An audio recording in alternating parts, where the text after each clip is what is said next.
participar con todo gusto. ¿Qué piensan de esta ecuación que están mirando ustedes en la pantalla ahorita? Me gustaría sus comentarios. ¿Alguien que quiera opinar algo?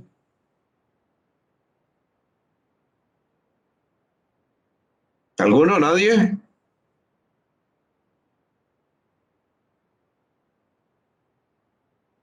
Ok, bueno, entonces continuamos. Voy a dar yo respuesta a esta ecuación entonces. Por un lado tenemos el forraje y por el otro lado tenemos la leche y dice que forraje no es igual a leche. Y de eso vamos a hablar bastante en estos próximos minutos porque es el tema de que nos ocupa y básicamente pues obviamente esta ecuación es errónea. Aquí lo que cabría es que el forraje es igual a leche. No podemos producir leche, no podemos tener vacas lecheras saludables si no tenemos el forraje presente en la dieta. Y dependiendo de los distintos porcentajes o inclusión del forraje en la dieta, pues así van a ser los resultados que vamos a obtener finalmente, tanto en salud de la vaca como en producción de leche. Posiblemente hemos visto vacas en este estado que tenemos aquí en este momento que estamos viendo, un ejemplo típico, o una vaca como esta, cuando tenemos aquí un lomo que parece más un camello que una vaca lechera. El lomo de la vaca debe ser un lomo recto y no un lomo en esta forma que tenemos aquí presente. O cuando vemos, por ejemplo, traseros de las vacas muy sucios, colas sucias, traseros sucios de estiércol, o cuando vemos estas marcas en las pezuñas de las vacas lecheras, o estos crecimientos excesivos que parecen zapatos de payaso, cuando la punta del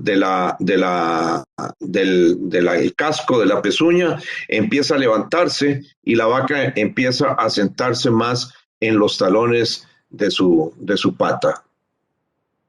Ok, agregado a todo eso, cuando tenemos cambios repentinos en el apetito de la vaca, tenemos estiércol líquido y con exceso de granos sin digerir, cojeras frecuentes, baja condición corporal, como esa primera vaca que acabamos de ver, variaciones en los sólidos totales, muy importante porque esto va a depender mucho del precio final de la leche que vamos a obtener. Disminuciones en producción de leche repentinas, especialmente. Un día la vaca dio una producción muy buena y al día siguiente se nos cayó. Y de pronto el problema de muerte súbita. La vaca se murió y no tenemos una explicación de la causa de la muerte. Ok, todo esto está derivado de cómo funciona el rumen, cómo se está desempeñando el rumen, cuál es el estado del rumen en las vacas lecheras. Entonces, por ejemplo, la actividad de la rumia depende de cómo tenemos este rumen. El consumo de materia seca total que la vaca va a tener diariamente va a depender de cómo está el rumen. La consistencia de las heces, como vimos, también va a depender de ese estado del rumen. La locomoción, el movimiento, el traslado de las vacas va a depender también de esa salud ruminal. Y lo que acabamos de mencionar, los sólidos totales en la leche van a ser determinados también en gran medida por ese estado ruminal.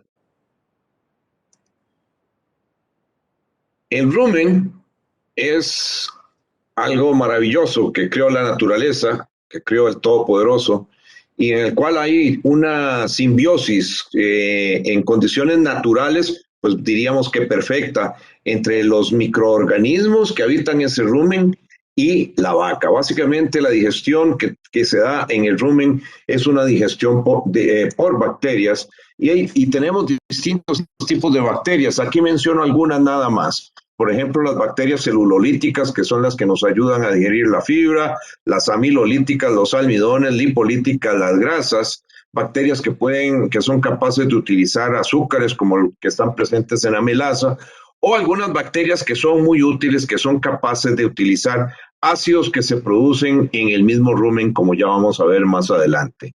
Aquí menciono unas y nos vamos a concentrar más adelante, especialmente en las primeras, las que nos ayudan a digerir fibra, y en estas últimas que nos ayudan a utilizar algunos ácidos nocivos que se producen dependiendo de las condiciones de la dieta en el rumen de las vacas lecheras.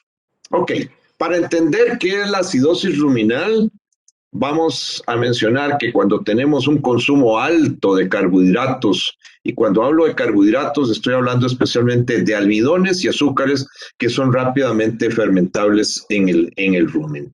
¿Y por qué fermentables? Porque precisamente las bacterias se encargan de fermentar ese tipo de productos. Entonces, cuando tenemos un alto consumo de carbohidratos, va a haber una alta concentración de ácidos ruminales, lo cual no necesariamente es malo, ya lo vamos a ver, y eso nos va a provocar una disminución en el pH ruminal.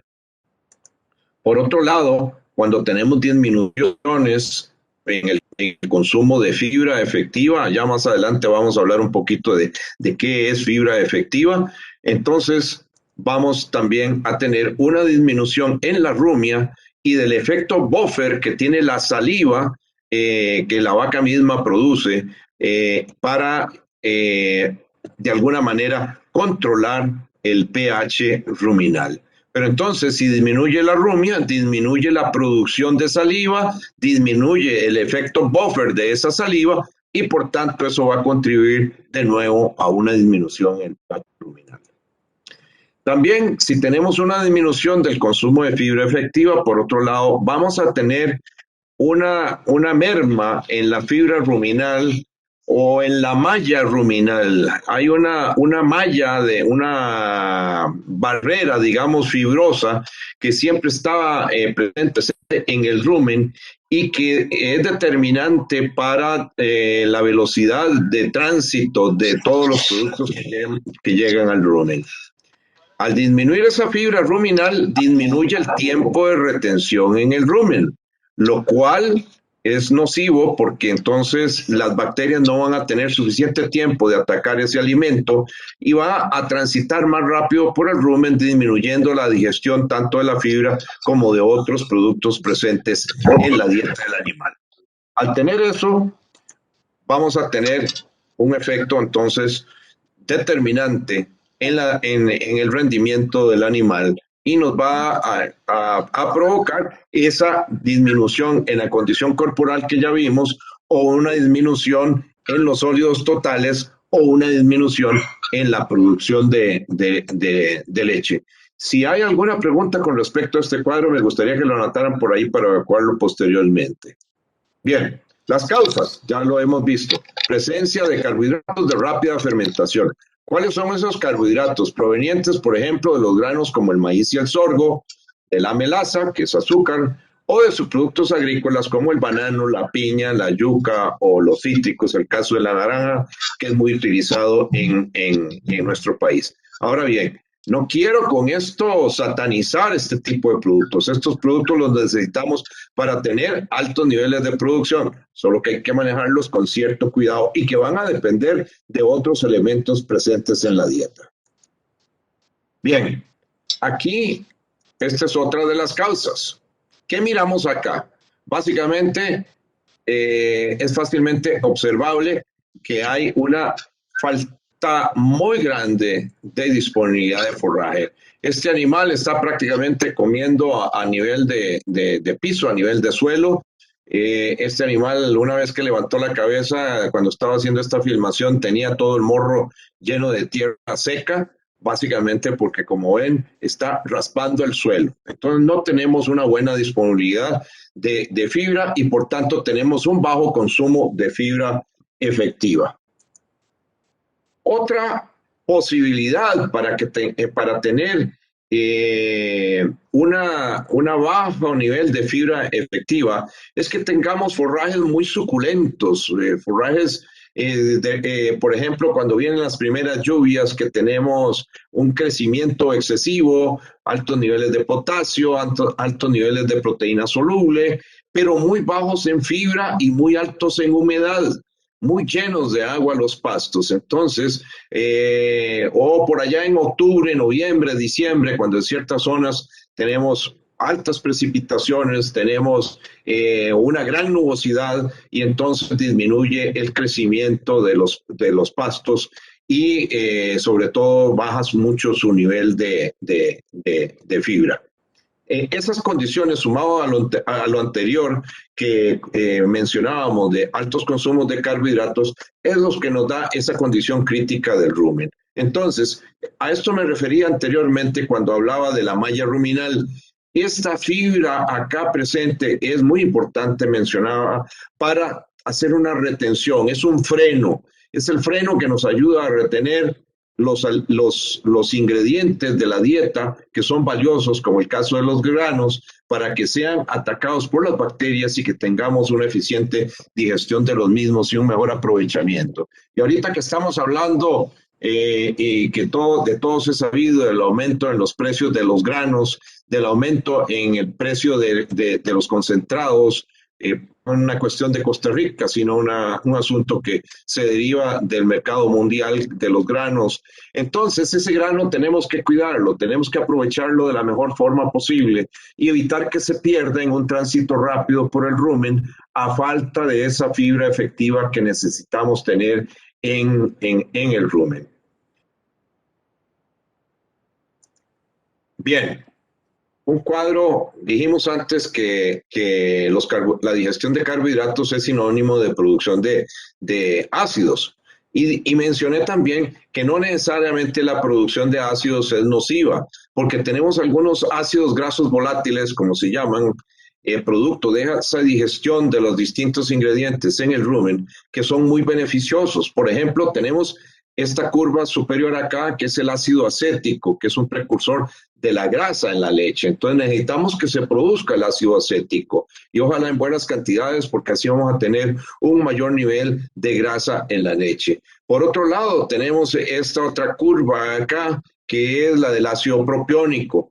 Y el ácido propiónico obviamente es un precursor de glucosa y responsable de la lactosa en leche. Entonces, el propiónico, a mayor producción de propiónico, vamos a tener una mayor producción de leche. Pero, ¿qué es lo que pasa cuando pasamos, por ejemplo, aquí tenemos los niveles de pH? pH normales estarían arriba de 5.5, con una muy buena producción de ácido propiónico y todavía, una muy buena producción de ácido acético para la producción de grasa.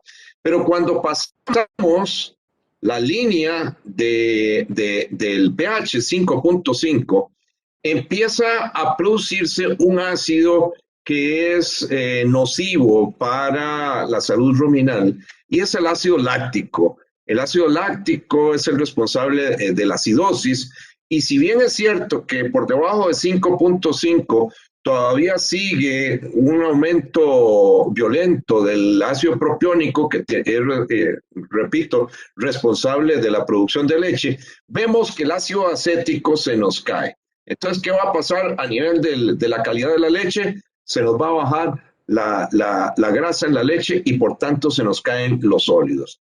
Pero una vez que pasamos el nivel de pH 5, ya eso es prácticamente catastrófico. Ya a nivel ruminal vamos a tener una vaca con muchísimos problemas. Se nos cae el ácido acético aún más, se cae violentamente el ácido propiónico, y aquí es donde viene las bajas en producción de leche, no solamente en la caída de los sólidos, porque se nos disparó este ácido láctico que tenemos por aquí, que no lo queremos tener como invitado a la fiesta del rumen. Esto debemos evitarlo al máximo. El ácido láctico nos baja violentamente el pH del rumen y entonces es cuando empezamos a tener problemas ya a nivel de las heces, que vemos heces como esto que estamos mirando acá, heces líquidas, heces que no tienen ninguna consistencia. Empezamos a encontrar este tipo de burbujas que lo que nos está mostrando es que hay fermentación a nivel del intestino grueso, donde no tiene que haber ningún tipo de fermentación.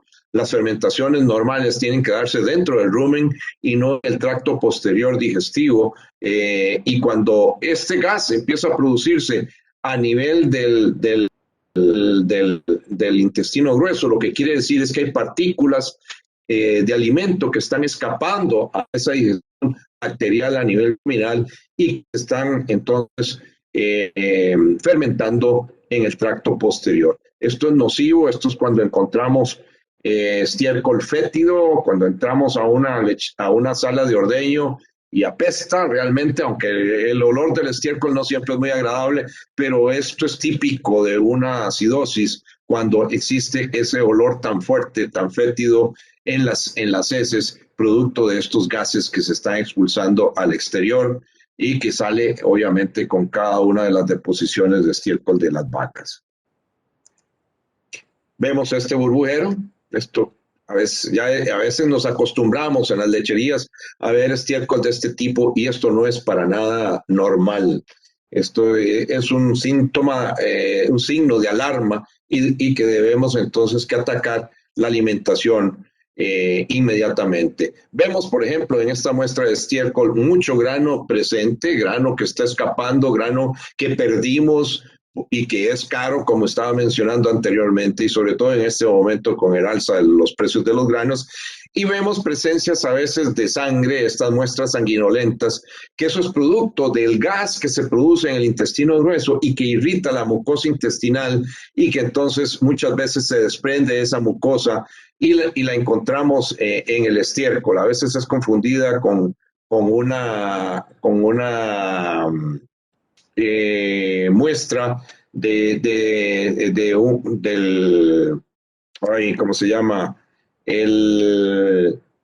La lubricación que produce la vaca cuando está en celo, y no es eso, es básicamente la mucosa intestinal que se ha desprendido y que luego de que se desprende va a sangrar, lo cual quiere decir que está totalmente irritado el intestino grueso y no hay absorción de ningún tipo a ese nivel en ese momento.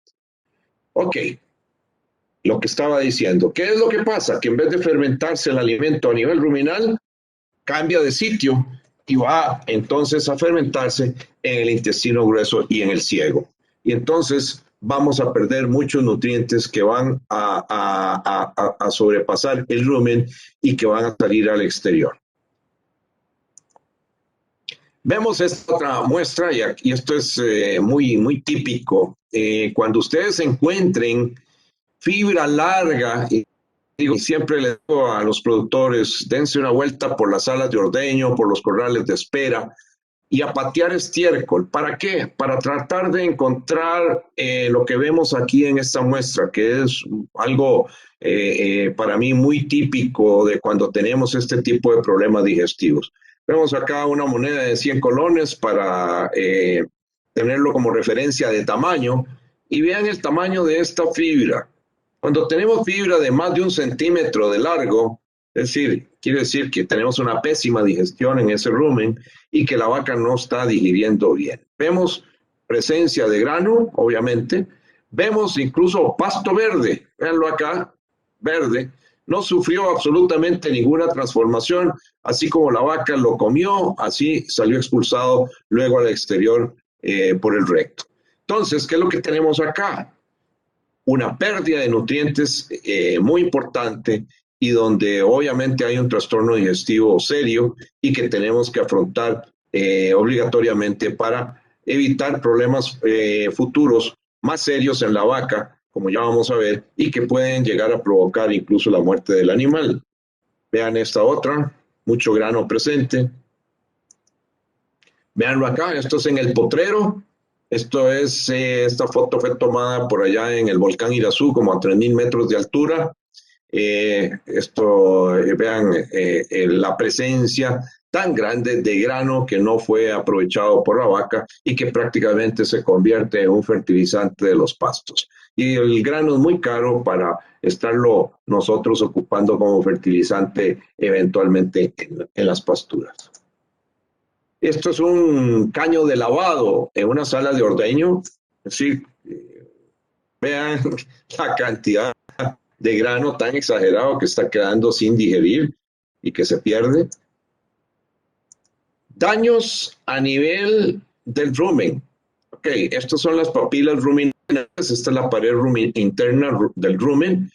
Y debido a esa gran producción de ácido láctico que se está generando, vamos a tener serias lesiones en la pared ruminal, como estamos observando en esta fotografía. Esto se llama paraqueratosis. No solamente pueden darse lesiones de esto, donde prácticamente se desprenden muchas de las papilas, sino que las papilas van tornándose como una especie de callosidad. Entonces, ¿qué es lo que pasa? Estas papilas son las que nos absorben muchos de los nutrientes, muchos de los ácidos grasos volátiles beneficiosos como el acético y el propiónico que se producen para producir la leche, y cuando se torna la pared ruminal como esta, ya la absorción disminuye drásticamente. ¿Y qué pasa con este tipo de problema? No es reversible. Por más que luego intentemos cambiarlo, este problema va a persistir y ya la vaca no va a regresar a esto que tenía antes. El daño es permanente. Muchas de esas vacas lamentablemente tienen que ser desechadas porque son vacas que entran en una continua baja condición corporal. Es la típica vaca que decimos, qué raro, esa vaca nunca engorda, no hay forma de que engorde, siempre va a estar flaca. Y lo mejor para esa vaca, pues lamentablemente es el gancho, el sacrificio. Vemos aquí daños.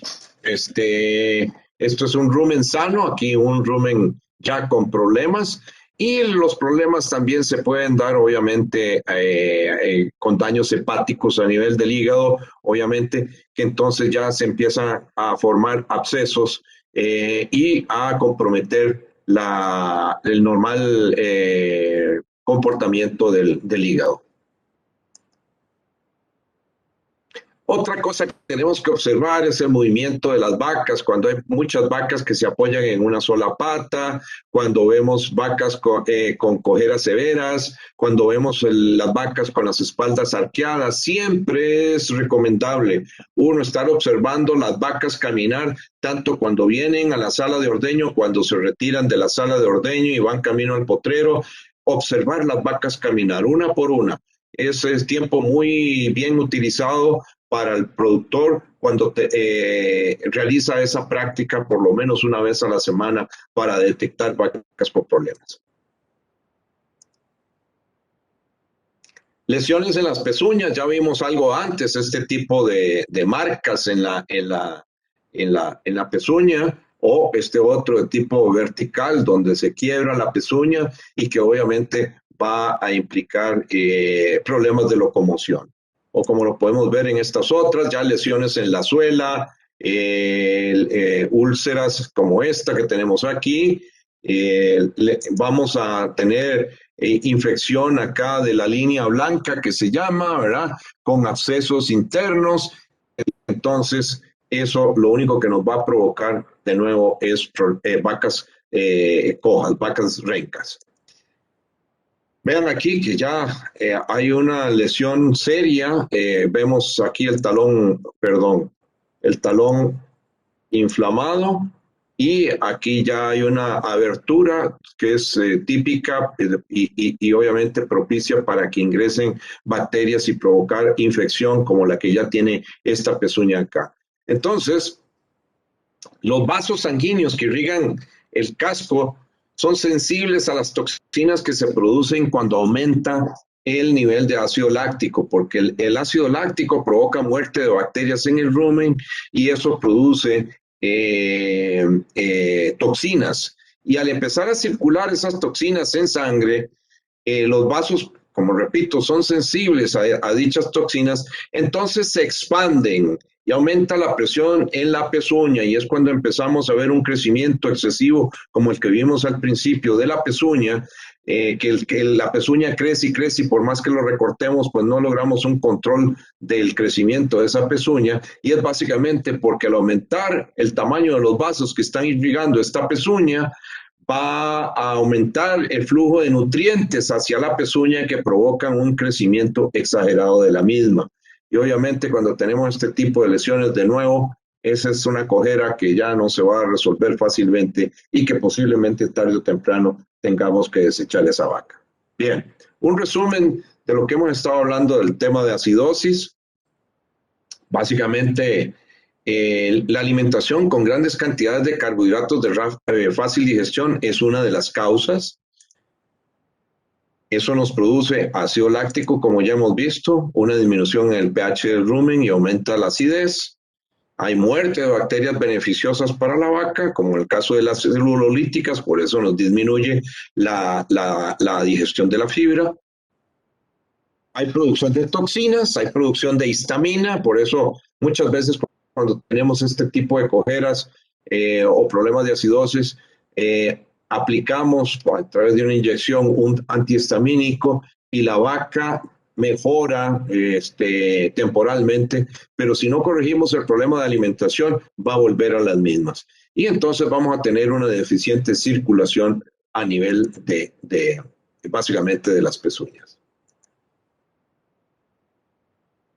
Y por último, esa acidosis nos va a provocar la aminitis, que es el problema de pezuñas que hemos visto, y las cojeras tan típicas que se dan.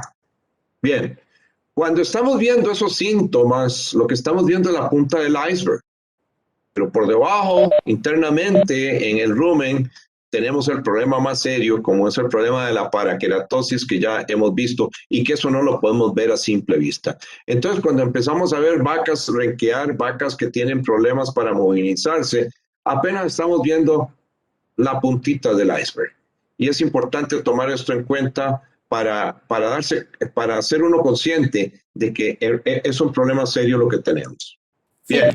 Don Ronald, lo interrumpo para hacer el corte de preguntas. Entonces, nada, todos los participantes. Ya casi llegamos ahí. Bueno, ya casi llegamos ahí. Ok, bien. Gracias. Entonces, ¿cuál es nuestro desafío como productores o como técnicos? Porque muchos también somos técnicos que damos asesoría en las fincas y que debemos tener todo esto muy, muy en cuenta. Es tener vacas con altos niveles de producción, con raciones que tienen una alta densidad energética, pero que a la vez provean suficiente fibra efectiva. Y ya he venido hablando de la fibra efectiva hace algunos minutos. Obviamente, en ese reto, no podemos prescindir de un producto como el maíz para pretender altas producciones de leche, pero también tenemos que saber hasta dónde vamos a incluir esos niveles de carbohidratos, de almidones, producto del maíz, para no provocar problemas. Pero básicamente vamos a depender de una cosa, y es, ¿qué podemos hacer ante esta situación entonces? La frecuencia de alimentación es una alternativa que podemos valorar. La mayoría de nuestras lecherías acostumbran dar el alimento en 2 raciones, pero entonces tenemos que buscar la posibilidad de ofrecer más de 2, ya sean 3 o 4 comidas al día, y sobre todo cuando no se tiene un carro mezclador, un mixer, sino que ofrecemos directamente el alimento concentrado a las vacas. Entonces, buscar alternativas para poder ofrecer más de 2 comidas al día y repartir esos 7, 8, 10, 12 kilos de alimento que estamos ofreciendo a las vacas en la mayor cantidad de comidas al día. Cuento una experiencia que tuve una vez que estaba visitando una lechería en la zona de Torreón, en México, en la laguna. Tenían vacas de 42 kilos de promedio y entonces yo pregunté que cuántas veces al día alimentaban. Y alimentaban comida fresca 18 veces al día. O sea, estaban alimentando como cada hora 15 minutos a esas vacas. Obviamente estaban estabuladas. Ese es el problema básico que nosotros tenemos, que en nuestros tipos de explotación, nuestras vacas van al potrero al menos 2 veces al día. Y entonces es complicado estar ofreciendo comida continuamente. Pero hay que ser creativos y en esto no se pueden dar recetas. Cada lechería tiene sus propias condiciones y por tanto entonces hay que buscar la forma en que lo podamos hacer. Bien. Otra alternativa es el TMR. Ya para esto se necesita equipo, obviamente, que necesitamos un carro mezclador de este tipo. O ahorita existen también unos estacionarios como este que estamos viendo por acá, que nos puede ayudar entonces a diluir esos almidones, esos carbohidratos o esos azúcares con una base forrajera y que entonces no tengamos esos picos bajos de pH a nivel ruminal.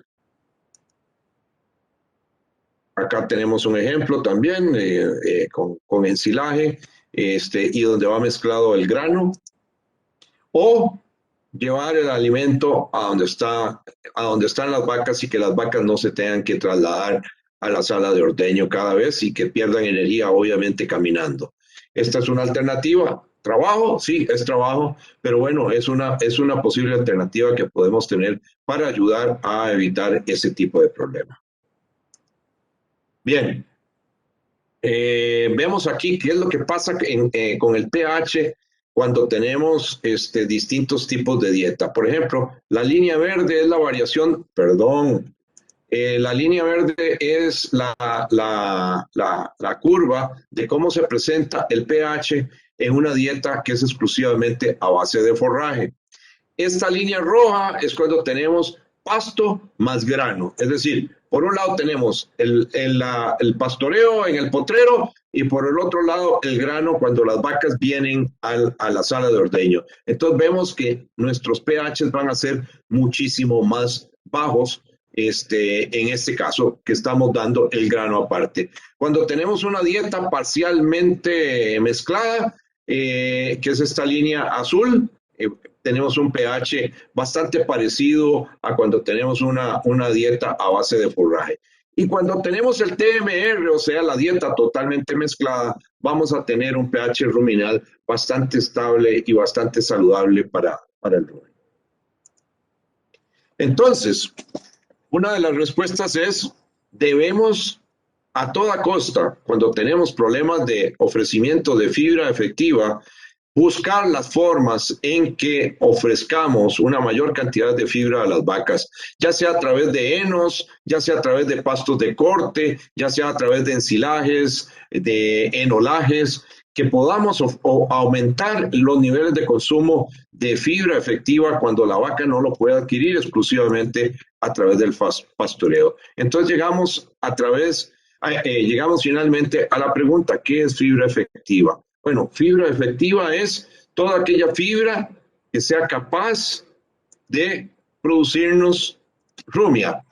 Es decir, toda la fibra que sea capaz de producir rumia es fibra físicamente efectiva. Y es lo que nosotros tenemos que buscar.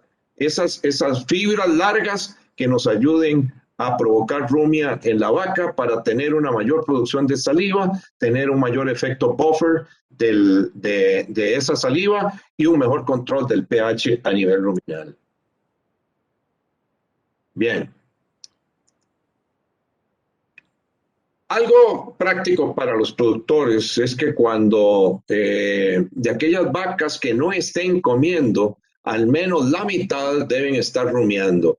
O sea, cuando vamos al potrero, hay vacas que van a estar comiendo y otras que no van a estar comiendo. De las que no están comiendo, por lo menos la mitad tienen que estar rumiando.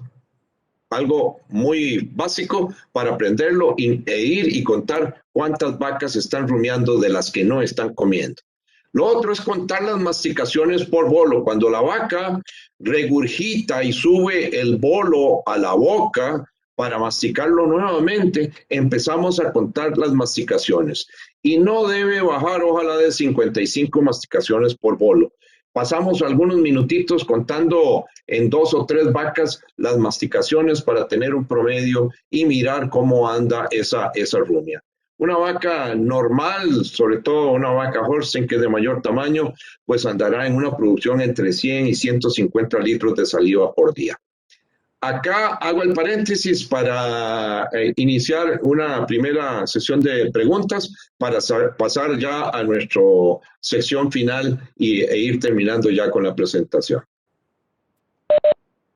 Perfecto, muchísimas gracias, don Ronald. Si alguno quiere hacer alguna pregunta, bienvenida. También tenemos el chat abierto. Vamos a esperar unos minutos para esperar las preguntas y si no, continuamos.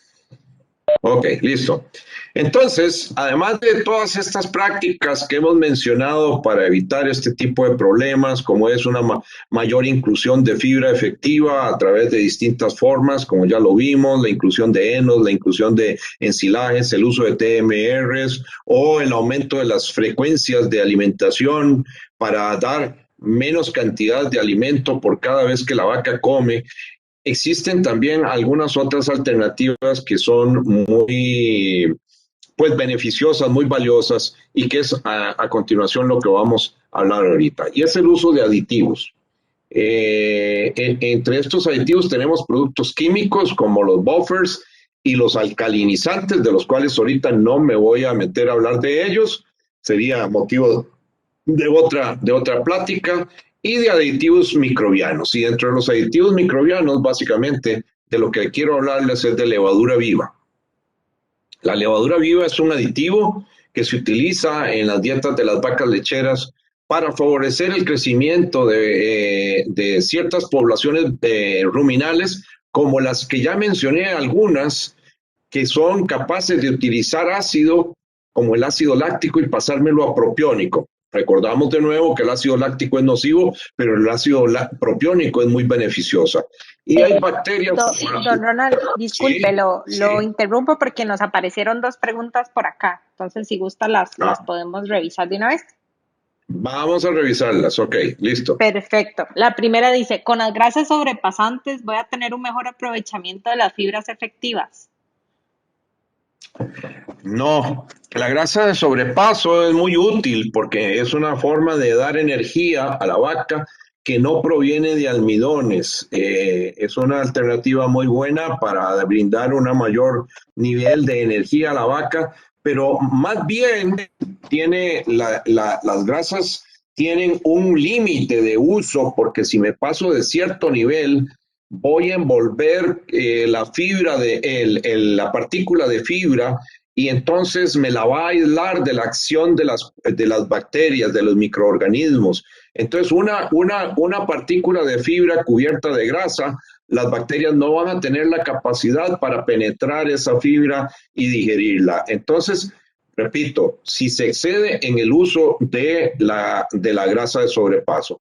Por eso entonces las grasas son súper útiles, son súper recomendadas, pero tampoco tenemos que abusar de ellas porque más bien se nos puede convertir en un arma de doble filo y tener más bien efectos nocivos. Entonces, con respecto a la digestión de la fibra, no nos va a ayudar en absoluto, para nada.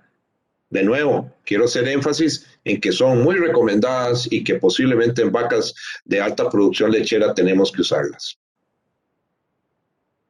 Muchísimas gracias, don Ronald. Francisco nos comenta igual si tiene alguna duda adicional. De José Solano tenemos, ¿podría explicar cómo fue la relación que hizo en cuanto al alto consumo de carbohidratos con la condición corporal? Ok, bueno, eso lo expliqué básicamente a través del cuadrito aquel que mencioné cuando que estaba un diagrama de flechas donde hay altos consumos de carbohidratos y tengo bajos niveles de consumo de fibra efectiva, entonces eh, esos almidones en el rumen se me van a convertir en ácido láctico, parte de ello, parcialmente, obviamente. Y ese ácido láctico es el causante de la acidosis.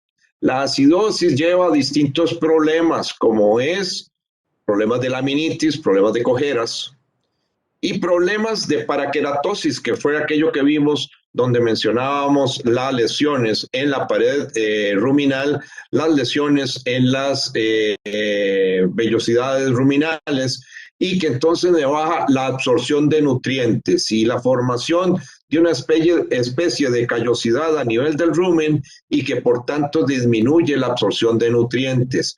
Entonces tenemos ante esa eventualidad la típica vaca flaca que nunca engorda. ¿Por qué? Porque su rumen ya está dañado para siempre, no hay reversión.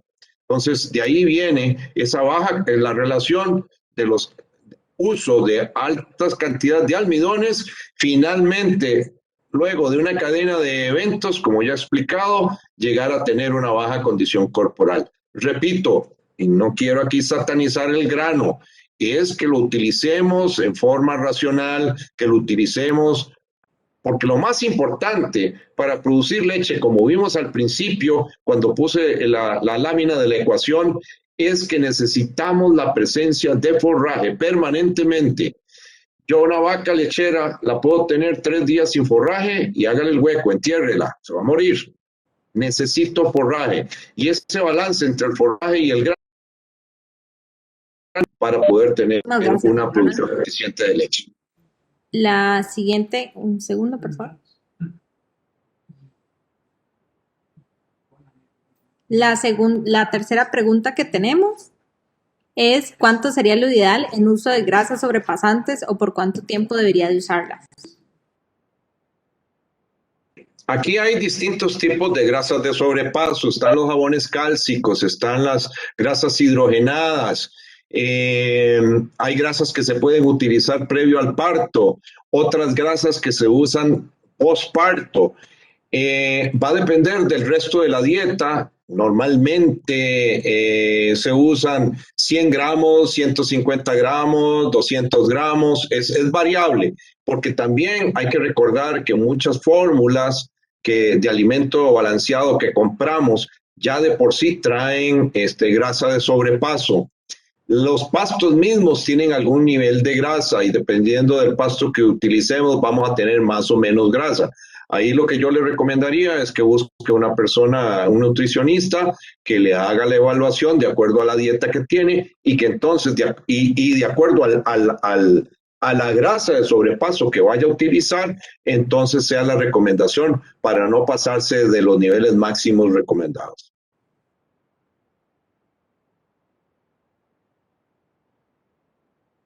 ¿Estamos?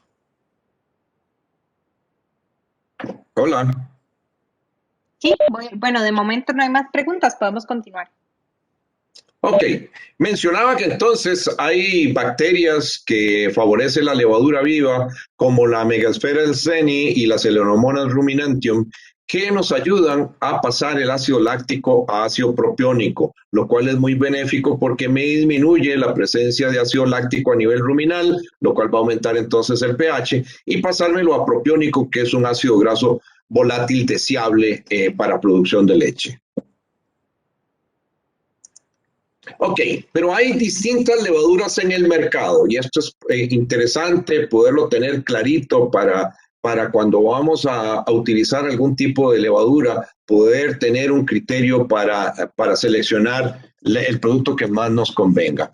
Todas las levaduras se producen en grandes tanques de fermentación. Yo no sé si algunos de ustedes hayan tenido la oportunidad de estar en alguna cervecería, como el caso de la cervecería Costa Rica, que utilizan cebada, que utilizan arroz para la producción de cerveza y obviamente inoculación de levadura para producir la fermentación de esos almidones y transformármelos en alcohol. Recordemos que las levaduras se utilizan históricamente desde hace más de 6,000 años para la elaboración de distintos productos, caso del pan, que es una cepa de levadura que transforma el almidón de la harina de trigo en gas, en CO2, y eso provoca el crecimiento de la masa del pan, o lo que acabo de mencionar para la producción de cerveza, para la producción de vino y otros licores se usa también levadura. Y más recientemente, pues el uso de levaduras como un probiótico en la alimentación animal. Entonces, repito, todas las levaduras se producen en tanques de fermentación. Se inocula el tanque, utilizan distintos medios, puede ser grano, puede ser melaza. Entonces, ¿qué pasa? Tenemos un proceso de fermentación, luego eso pasa todo a secado y eso es lo que se conoce como cultivo de levadura muerta. Todo lo que tenemos adentro, absolutamente todo, pasa a un secado indiscriminado. Cuando digo un secado indiscriminado es que lo sometemos a calor y no importa que la levadura se muera. Ahí va dentro del medio de cultivo, eso pasa a empaque. Y eso es lo que conocemos como cultivos de levadura muerta. Tanto que si ustedes analizan una etiqueta de cualquiera de los productos de levadura muerta que existen en el mercado no te va a garantizar ningún nivel de levadura. No hay ninguna garantía, lo que viene es tanto de fibra, tanto de proteína, tanto de grasa, tanto de esto, pero no garantiza ningún nivel de levadura presente en ese producto. En cambio, con el caso de las levaduras vivas, lo que tenemos es una separación, en primer lugar, una vez que termine ese proceso de fermentación, para tener enfocado el medio de cultivo en que se desarrolló la levadura y por otro lado la pasta húmeda de levadura que se llama. Que entonces esto es excluido el medio de cultivo. Adicionalmente, pues entonces ese medio de cultivo es un desecho en muchas de las plantas que conozco. Básicamente utilizan ese desecho para fertilización en los campos porque es básicamente materia orgánica. La pasta húmeda de levadura pasa a una filtración adicional para eliminar cualquier presencia extraña de algo que no sea levadura y que de nuevo eso va al desecho. Una vez hecha esa filtración, eso va a secado. Ojo, es un secado muy distinto de este otro que teníamos aquí en el cultivo de levadura muerta. ¿Por qué? Porque es un secado hecho de tal forma, con una tecnología tal, que evita que la levadura que teníamos en los tanques de fermentación viva, en esta pasta húmeda de levadura, se muera. Es decir, lo secamos, pero guardando la viabilidad de esa levadura. Y eso es lo que conocemos como concentrados de levadura viva, que es el caso de Prucatin, el producto al cual pues, nosotros representamos. Entonces, un concentrado de levadura viva se diferencia muchísimo de un cultivo de levadura muerta. En primer lugar, es levadura pura. Hemos eliminado el medio de cultivo. Y segundo, lo hemos secado diferente a este otro tipo de secado, cuidando la viabilidad de la levadura para mantenerla viva. Entonces aquí tenemos 100% levadura viva. Acá, en este caso, no sabemos cuánta levadura está presente y además no está viva. Espero que esto quede bastante claro para que, si no, cualquier pregunta, pues al final con mucho gusto. Continúo. Entonces, los cultivos de levadura muerta son productos secos compuestos básicamente de levadura muerta y su medio de crecimiento, una concentración baja o nula de levadura viva.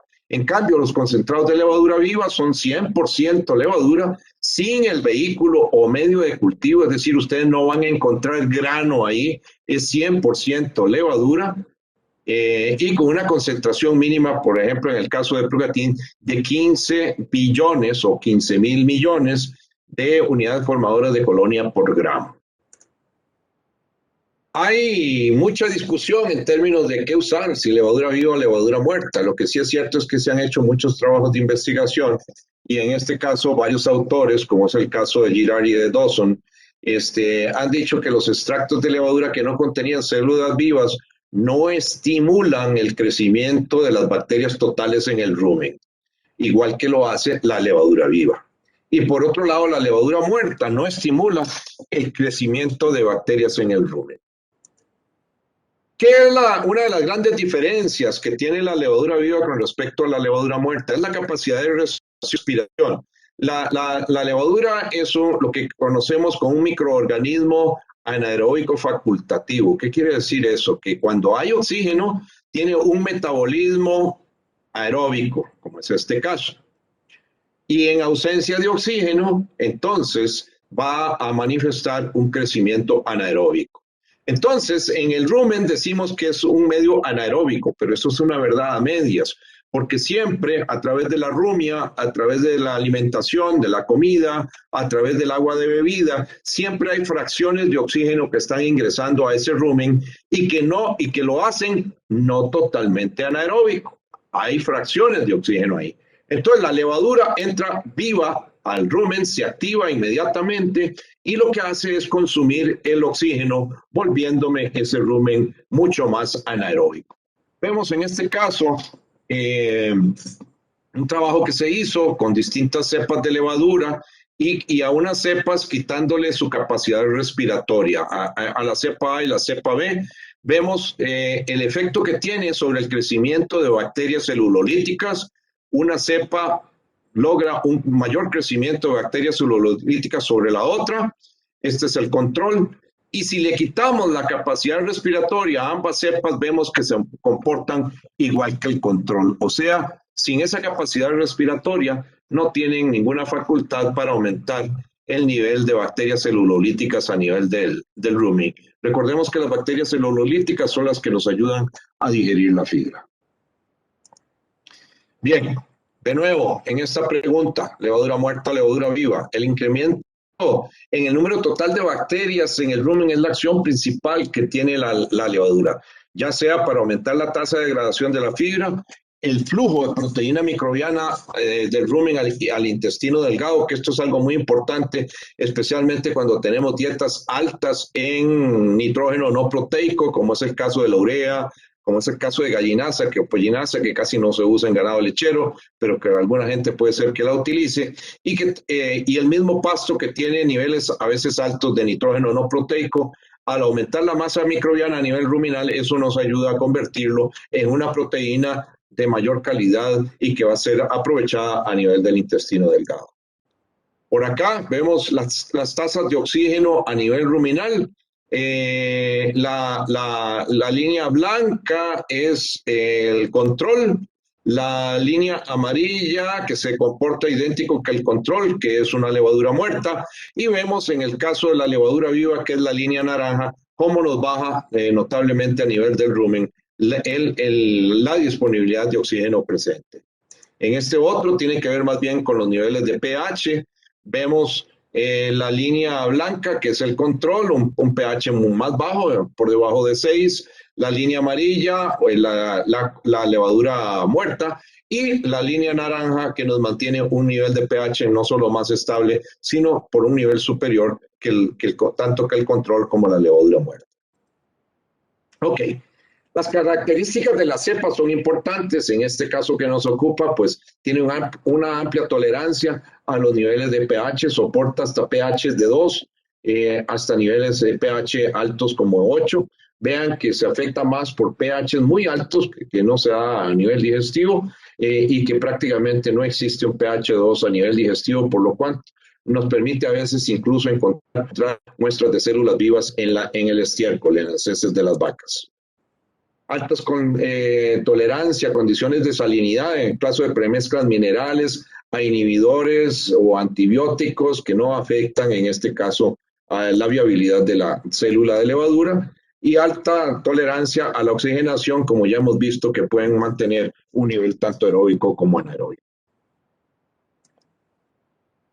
Alta eficiencia en la producción animal, y que pueda mezclarse ya sea con premezclas de vitaminas y minerales, otros aditivos, alimentos balanceados o incluso en TMRs, y que la viabilidad de la levadura no se vea afectada. Ok, beneficios en producción, que de pronto lo que más nos interesa al fin y al cabo, qué hace en el rumen, pero cómo se traslada esto a la producción de leche. Esto es un resumen de muchísimos trabajos que se han hecho en distintos países, en Argentina, en Uruguay, en Holanda, en España, en Francia, en México, en Costa Rica. En el caso de la información que se incorporó acá de Costa Rica, contempló más de 500 vacas en la zona del volcán Irazú, distintas fincas, distintas razas, tanto Holstein como Jersey, y que aquí están contempladas junto con todos esos otros trabajos, repito, del efecto beneficioso en términos de producción de leche y en distintas formas, ya sea estabulado, semiestabulado o en pastoreo, y vemos que en todas esas condiciones siempre hay un efecto beneficioso en la producción de leche, en la grasa y la proteína, o sea, los sólidos totales. Y algo importante, una disminución en los conteos de células somáticas, que este es un efecto interesante y que ya lo vamos a ver en algún trabajo que hicimos por acá en Costa Rica, en la zona de San Carlos, con respecto a las células somáticas.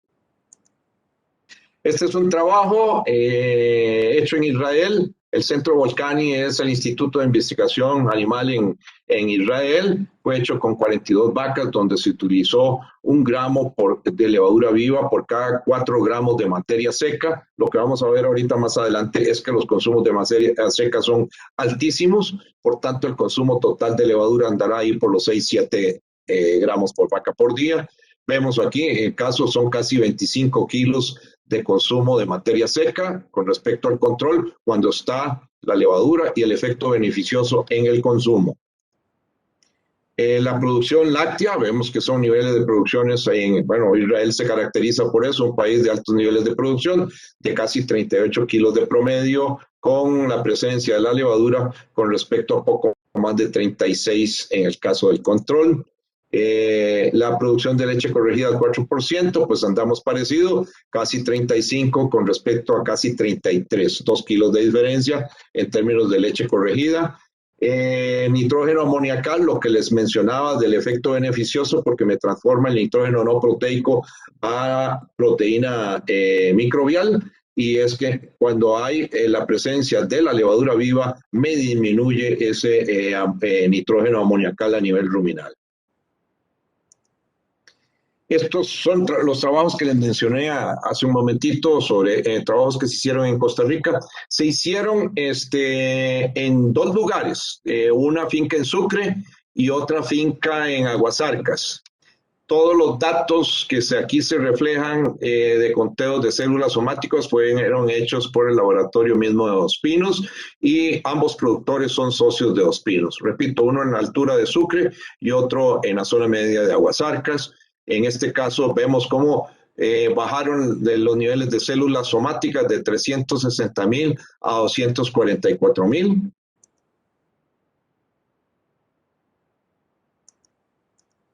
Y esta fue la otra finca, esta es la de la zona media, en que bajó de 485,000 a 379,000 los niveles de células somáticas.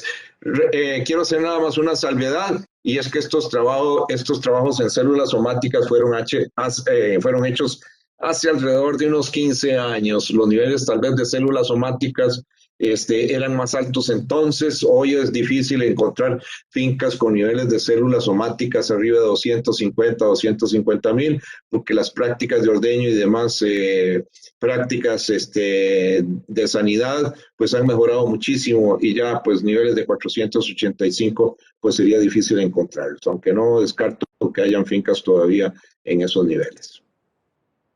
Este fue un trabajo hecho en México, en la Universidad de Querétaro, y el efecto de la levadura sobre la inmunidad en términos de IgGs totales. Vemos cómo, y comparado con un cultivo de levadura muerta, que aquí se le llamó Nutrilitos, cómo tiene un efecto sobre la vacunación contra anaplasma mayor cuando tenemos vacas que han estado consumiendo la levadura viva.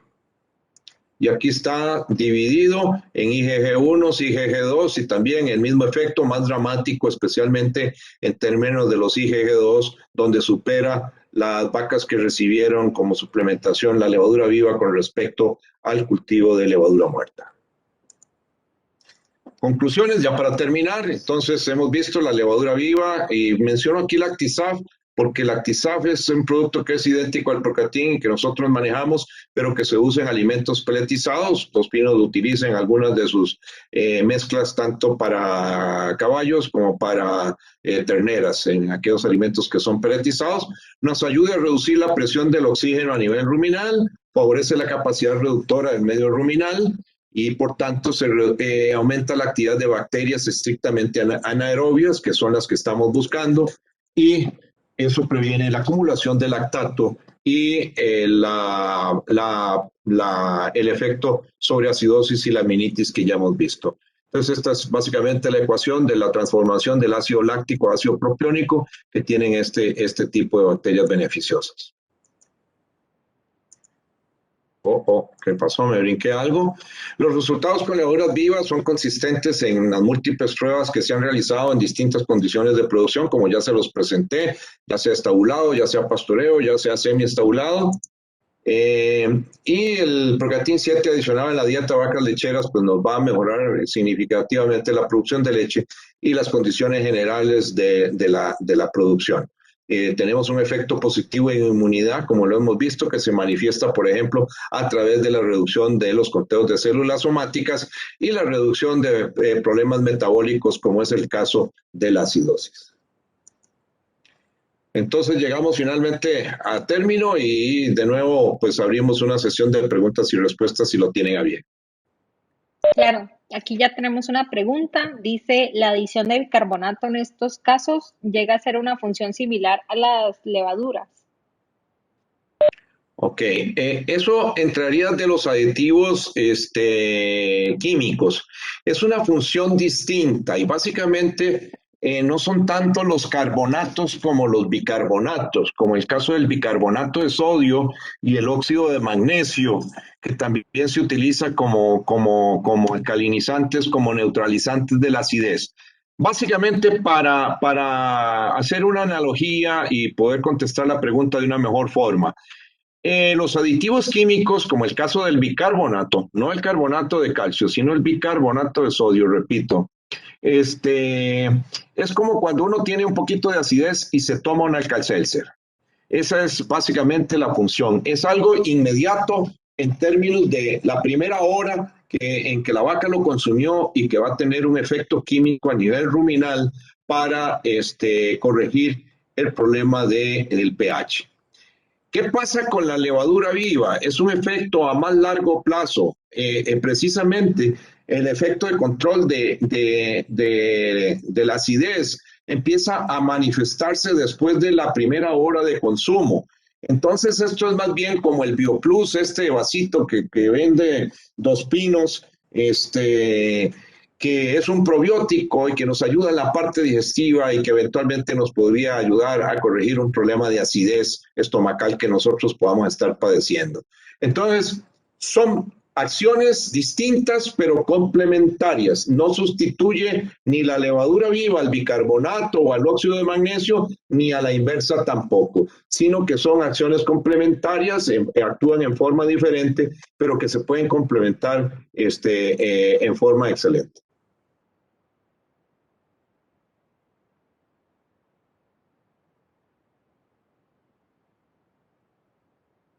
Hola, hola, ¿estamos?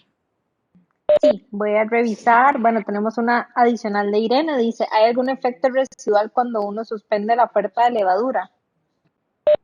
Ok, muy buena pregunta. Muchas gracias por esa pregunta. Eh, Básicamente, 72 horas después del último consumo de levadura viva ya no vamos a tener ningún efecto beneficioso en la digestión de la vaca. Básicamente por ello, deberíamos ¿cómo se llama? Estarlo dando en forma continua día a día. O sea, 72 horas después ya desapareció cualquier efecto beneficioso de la levadura en la vaca. Y para empezar a mirar los primeros efectos beneficiosos del uso de la levadura viva, debemos esperar por lo menos también 72 horas después de la primera inclusión. Y esos signos son especialmente a nivel del estiércol. Empezamos a mirar un cambio en la consistencia del estiércol, una mejor consistencia, menos aguado cuando tenemos ya los problemas digestivos provocados por la acidosis. Empieza a tener menos diarrea de alguna manera la vaca, empezamos a ver menos grano presente en las heces y a ver una mejor digestión de la fibra también presente en el estiércol. Así que de nuevo, pues el producto exige un uso continuo día a día. Se puede usar desde el, momento en que empezamos a preparar las vacas para el preparto, o sea, 3 a 4 semanas antes del parto, y podamos usarlo durante toda la lactancia. No hay ninguna restricción para usarlo en toda la lactancia. Obviamente, donde más se requiere es cuando la vaca va a tener una mayor exigencia metabólica y es cuando más leche produce, y eso se refiere a los primeros 100 o 150 días de lactancia. Y otra observación que quiero agregar ahí es que también lo podemos usar en terneras en forma muy efectiva para control de diarrea, aumento del sistema inmune, evitar problemas respiratorios en ternera y enfermedades. Así que desde el día de nacido podemos usarlo en las terneras. Muchas gracias, don Ronald. Tenemos una pregunta adicional, bueno, dos. Dice, si se tiene una dieta alta en carbohidratos y se adiciona levadura sin adicionar fibra. Ok, buena pregunta también. A ver, me gustaría pensar en que primero vamos a resolver nuestro problema de suministro de fibra. La levadura es muy buena y posiblemente le va a ayudar, pero a lo aconsejable, en mi criterio técnico, sería que ayudemos a la vaca con un buen consumo de fibra y agregarle la levadura como una garantía, como un coadyuvante a esa digestión para evitar este tipo de problemas. Si yo tengo una vaca que solamente la estoy alimentando con grano y doy levadura, posiblemente, y no tenemos fibra presente, vamos a tener problemas. Ahora bien, quiero hacer aquí un paréntesis. Una cosa es la alimentación de la vaca lechera y otra cosa es la alimentación de un animal de engorde. Los consumos de materia seca de las vacas lecheras son altísimos y no los podemos comparar. Vimos ahorita consumos de materia seca en estas vacas de Israel de casi 25 kilos de materia seca. Y obviamente en ganado de carne los consumos jamás van a ser tan altos. Si acaso vamos a llegar a una tercera parte por ahí. Entonces yo puedo tener, sobre todo en la parte de finalización de engorde de un novillo, de un toro, una dieta durante un mes prácticamente de cero fibra o con niveles de fibra muy bajos de 3 a 5% y el animal no se va a morir y no voy a tener problemas digestivos siempre y cuando use, en este caso, por ejemplo, la levadura viva como un coadyuvante para evitar problemas de acidosis. Y el animal va a tener un excelente desempeño, va a tener muy buenas ganancias de peso, pero repito, eso lo podemos hacer con ganado de carne. Con ganado de leche necesitamos necesariamente presente el forraje. Muchas gracias, don Útil de la levadura viva una vez abierta la bolsa. Ok, es que se me entrecortó y lo que voy a captar es algo sobre la vida útil de la levadura una vez abierta la bolsa, ¿correcto? Sí, correcto, se la repito. Dice, ¿cuál es la vida útil de la levadura viva una vez abierta la bolsa? Ok, esta pregunta me la hacen muchos productores, muchos clientes. La vida útil, siempre y cuando no se moje, no le caiga agua y se mantenga en un lugar seco, pues una caja, por ejemplo, de 23 kilos de las que expende Dos Pinos a nivel de sus almacenes agroveterinarios, pues puede perfectamente todavía estar muy vigente, muy viable el producto después de 6 meses. No hay ningún problema con eso. Y normalmente una caja de 23 kilos que un productor la compre no va a durar tantísimo tiempo. Repito, mantenerlo en un lugar normal, como una bodega, donde mantiene sus premezclas, sus productos, en un lugar seco, nada más, pues cerrar la bolsa de tal manera que no vayan a caer roedores o algún otro tipo de animal, y menos una gotera o agua accidentalmente que caiga, porque entonces ahí sí va a tener problema el producto. Acordémonos que el producto se activa al contacto con la humedad de la saliva en la vaca, la humedad en una premezcla líquida, que por tanto no lo recomendamos para mezclas líquidas en alimentación, porque básicamente, por ejemplo, si tenemos una mezcla con melaza, se va a activar inmediatamente la levadura y ese azúcar que está presente ahí, pues me lo va a transformar en alcohol. Así que entonces eso no es deseable. Pero por lo demás, no hay ningún inconveniente. En algunos casos que algunos productores asociados a Dos Pinos que me han llamado y me han preguntado, yo les digo, haga una prueba. Una vez que usted tenga la caja ya terminándose y que usted la haya abierto hacía ya varios días, el último poquito que le quede en la bolsa, en el fondo, póngalo en un vasito de esos de tomar agua, póngale una cucharada de azúcar, póngale un tercio de agua tibia, que no se queme usted el dedo, y bátalo, y ya va a mirar lo que pasa. Si hay fermentación, es que el producto todavía está vivo y que está totalmente viable. Perfecto, muchísimas gracias, don Ronald. Muchísimas gracias a todos por asistir. Recuerden que esta sesión fue grabada, entonces la estaremos subiendo a nuestro canal de YouTube y cordialmente invitados a la capacitación que tendremos el próximo miércoles a las 5 p.m. Bueno, por ahí estoy viendo voy a abrir aquí un momentito el chat. Creo que es Iván el que está mencionando, pues muy agradecido con la charla y que muy claro el mensaje, lo cual agradezco, Iván, tus comentarios y bueno, pues a todos de nuevo, muchísimas gracias por su atención, a ustedes, las coordinadoras y todos los que estuvieron detrás de poder hacer viable esta presentación, pues muchísimas gracias también y de nuevo, pues a Dos Pinos, obviamente, mi agradecimiento y a Almacenes Agroveterinarios por la oportunidad de compartir algunas de las cosas pues que hemos ido acumulando a lo largo de los años y que podemos compartir con los productores y los técnicos. Muchísimas gracias, que pasen buenas noches. Buenas noches, muchas gracias.